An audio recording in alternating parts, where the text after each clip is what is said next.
রমজান শেষ হয়ে গেল অনেক দিন।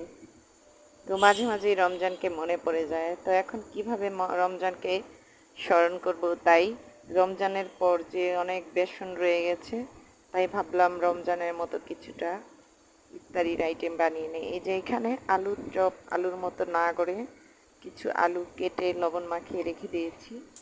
একটু পাতলা পাতলা করে আলুগুলো কেটেছি।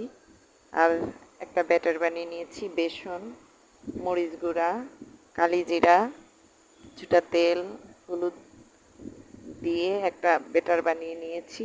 এখন ব্যাটারে এই আলুগুলো চুবিয়ে ভেজে নিলে হয়ে যাবে মজাদার আলুনি বলেন, আলুর চপ বলেন, যাই বলেন। এখন দেখুন, আমি এই যে কেউ ইচ্ছা করলে এটাকে ভাপিয়ে নিতে পারেন, কিন্তু এমনিই সিদ্ধ হয়ে যায় পাতলা করে কাটলে আর লবণ মাখিয়ে রাখলে। এই যে দেখুন, আমি লাগালাম।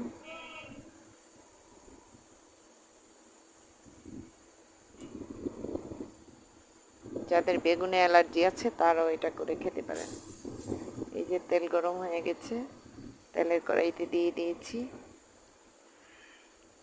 এখন ভেজে উঠিয়ে নিলেই হয়ে যাবে আলুর চপ বা আলু। দেখুন, ব্যাটারটাই দেখতে কত সুন্দর হয়েছে।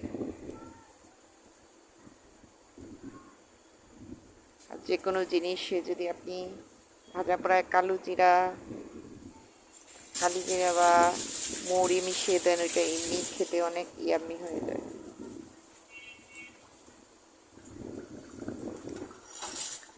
এই যে দেখুন, যখন এক পৃষ্ঠা হয়ে গেছে কিন্তু উঠে যাচ্ছে।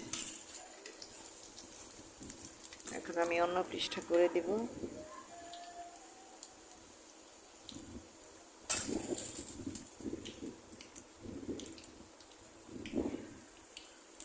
তাহলেই সুন্দর মজাদার একটা খাবার রেডি হয়ে যাবে।